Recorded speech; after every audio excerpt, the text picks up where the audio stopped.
morning, everyone. It's Robert from On My Turntable. Hope you're having a great morning this morning. It is Friday morning, as always, a coffee kind of morning. Hope everyone's doing well.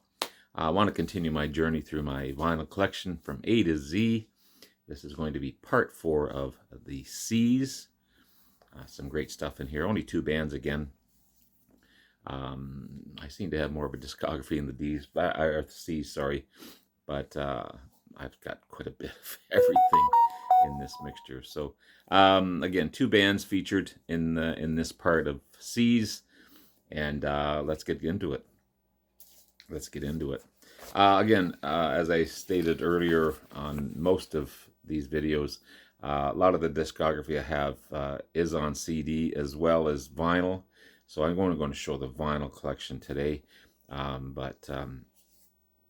again, these 2 bands, I have some albums on vinyl, some albums on CD. So, from the amazing band Cream, sorry for the glare, this is Fresh Cream, their debut album on the RSO label. Fantastic, fantastic stuff. British rock at its best. Supergroup, really, because you got Jack Bruce on bass and vocals, Eric Clapton on guitars and vocals, and the amazing Ginger Baker on drums. Combination of psychedelic rock and blues and hard rock. Very blues-based band.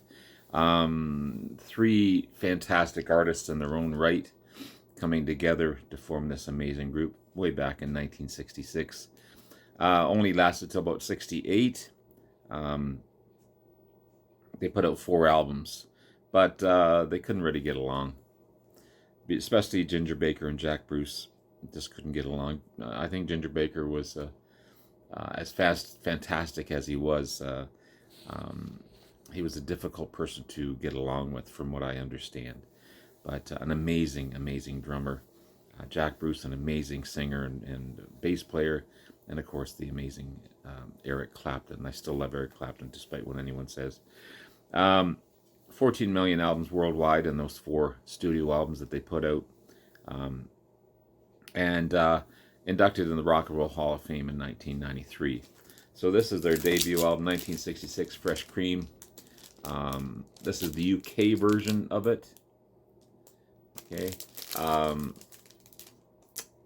They've got NSU, Sleepy Time, Dreamin', Sweet Wine, Spoonful, the awesome Willie Dixon track. Then you have Cat Squirrel, 4 Until Late, Rollin' and Tumblin', I'm So Glad, and Toad. There's the back cover, again on that RSO label. Great, great album. This one's in amazing shape as well. Sounds really good. And yeah, I have Disraeli's Years, but that's on CD, as I said. I have, and I believe I have their 3rd album as well on CD. I'd have to check though. Can't verify that. I do have a couple of compilations. This is the early Cream of Eric Clapton, Jack Bruce, and Ginger Baker compilation album. It's on the Springboard label, and you've got Louise, 5 Long Years, Early in the Morning, Too Much Monkey Business, The First Time I Met the Blues, and Stormy Monday. Only 6 tracks on this one, but still great, great album. And I love that Springboard label as well. That's 1972 compilation. And I have a double album called Heavy Cream. Heavy Cream is 1972 release, made up of tracks from between 1966 and 1969. Again, on that RSO label. Pretty much all the big hits on this one as well. As you've got Strange Brew, White Room, Badge, Spoonful, Rollin' and Tumblin', I Feel Free, Born Under a Bad Sign, Passing the Time, As You Said, Deserted Cities of the Heart, Cat, Squirrel, Crossroads, Sitting on Top of the World, Schwabler, What a Brain Down, Tales of Brave Ulysses, Take It Back, Politician, I'm So Glad, Sunshine of Your Love. Those were the days, and doing that scrapyard thing. It's a Canadian pressing on the RSO label. And yeah, amazing stuff. This is, if you don't know Cream, this is definitely the one to get yourself into them. So that's Cream. And then one of my favorite bands, but I only really love their first 10 albums. More their earlier stuff than their later 10 albums. Pretty much because of their guitarist at the time, the amazing Terry Kath, who accidentally ended his life tragically, but what a loss he was. Even Jimi Hendrix thought he was a better guitarist than he was. Originally called Chicago Transit Authority. I never understood why this was the front side, where the back side is a much bigger logo.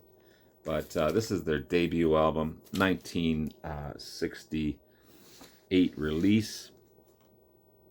Band was formed in 1967. Combination of jazz and rock, and jazz fusion, progressive rock as well, rhythm and blues.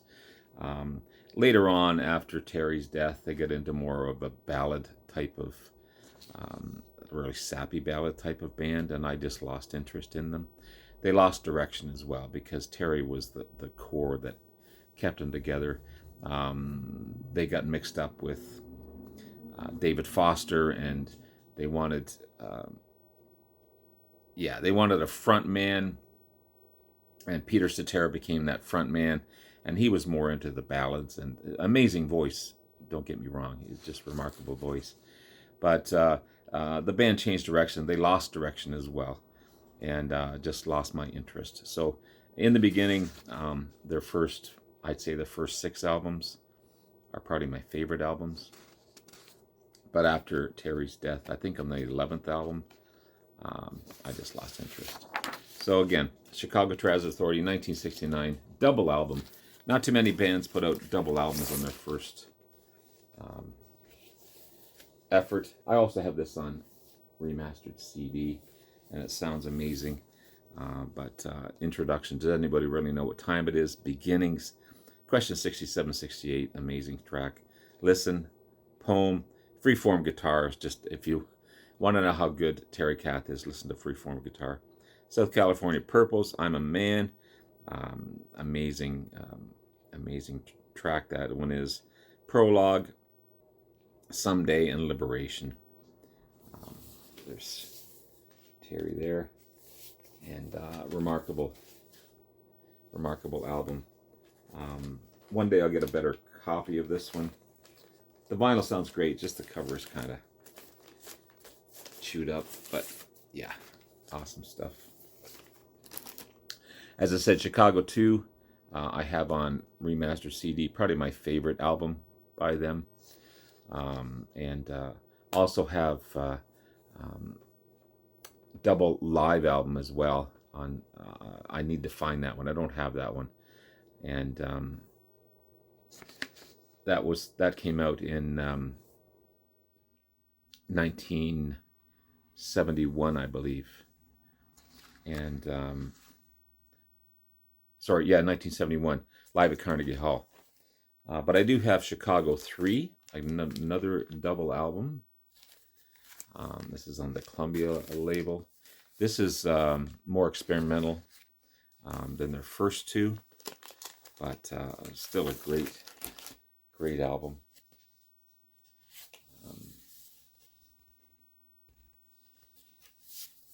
And again, how many bands put out 3 consecutive double albums? Just amazing stuff. What's on here as far as Not too many hits on this one. I don't think anything on here got the radio hits um, that the other albums did. But still, it's an amazing, amazing album. And all their logos sound the same. This one's got the built-in logo. It says it came with a 4-color poster and complete lyrics song sheet, but this is not included in that, I don't believe. Oh, the song sheet is. Okay, the song sheet is, but the booklet is not part of this one, unfortunately. But an amazing album just the same. Completely different than their first two, because it says more experimental. They had a ton of songs. Robert Lamb, one of the main stays of the band, still the mainstay of the band, came in with pages and pages and pages of unpublished lyrics, and so they had a ton of stuff to work with. They get into a single album in Chicago 5, their first single album, 1967 release. You got Saturday in the Park, Dialogue. I love the logos on these ones as well. I think this is where they get into the, I don't think this is, it is a gatefold, okay. No photos of the band on this one, but yeah, you got Saturday in the Park, their huge hit, and Dialogue Part 1 and Part 2, which is a cool track. Kind of got this free-spirited, free-thinking person going against one that's more logical and centered in his thinking. And it's just a dialogue between the two, and it's really cool stuff. Really cool stuff. One of my favorites, Chicago 6, featuring the picture of the band on here. And this is where they get into the, I think I also on Chicago 5, they get into the Caribou Ranch, a ranch dedicated to them, where they had unlimited quantities of you name it. And but that's where they became the most creative as well. And this is a great album. You got 1973 release. You got Feeling Stronger Every Day, Just You and Me, Darling Dear, in terms of two. Big #1 album for sure in Chicago 6. Then we get into Chicago 7. Again, another, going back to a double album again. Okay. 1974 release. Becoming a little more ballad driven at this point. You know, they're moving into their later years, but I've Been Searching So Long, Call on Me, Wish You Were Here, all pretty much easy listening type of tracks, but still a great album. Really good stuff. And then we have Chicago 10, 1976 release. Okay, with that same logo going on. And nominated for Grammy for the Album of the Year in that year. Another Rainy Day in New York City, If You Leave Me Now, You Are on My Mind. Again, more of an easy listening type of, there's a lyric sheet there. More of an easy listening type of album, but again. And after that, I pretty much lost track of them. I stopped listening. Even the critics panned them because they just couldn't put together a proper album. I mean, they got better as time went by. Different members changed and went. The core group of 7 who were meant to be all individuals, and it was a democracy. It wasn't one person leading the band. That all changed. But there's only 2 or 3 remaining members in the band. They're still playing today, but there's only 2 or 3 remaining members that are the core members of the band. Everyone else has changed over and over and over and over again. But the only other thing I have from these guys is a greatest hits compilation album, 1975 release, with all their big hits. You've got Just You and Me, Saturday in the Park, 25 or 624, I've Been Searching So Long, Color My World, Wish You Were Here, Feeling Stronger Every Day, Does Anybody Really Know What Time It Is, Make Me Smile, Call on Me in Beginnings. So there you have it, guys. There's Cream and Chicago as part 4 of my C's. I'll continue on in the next day or so with part 5 and onward of the C's. Have yourself a great rest of the day. Take care. Love you all. We'll talk to you again soon. Bye now.